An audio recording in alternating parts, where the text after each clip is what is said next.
ቁጭ ብለህ እስኪ አስብ መጀመሪያ ምንድን ነበርኩ?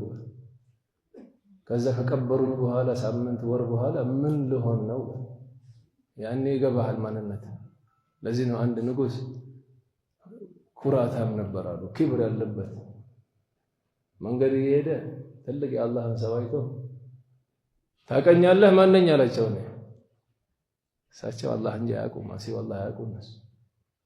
አልሙልኩ ሊላህ ኢነል አርደ ሊላህ ሊላሂ ሙልኩ ሰማዋቲ ወልአርድ ኩሉ ሸይኢን ሃሊኩን ኢላ ወጅሀ ኩሉ መን ዐለይሃ ፋን። ይሄን ነው የሚያውቁት እነሱ ቁርአን ቀር አውቃለሁ አሉት። እንትን አወሉ ከኑጥፋ አሉት። መጀመሪያ ጠብታ አይደለ አሉት፣ ኑጥፋ አይደለ አሉት። ወአኺሩ ከቀድር ከተቀበርክ በኋላ ደግሞ ላኢላሃ ኢለላህ።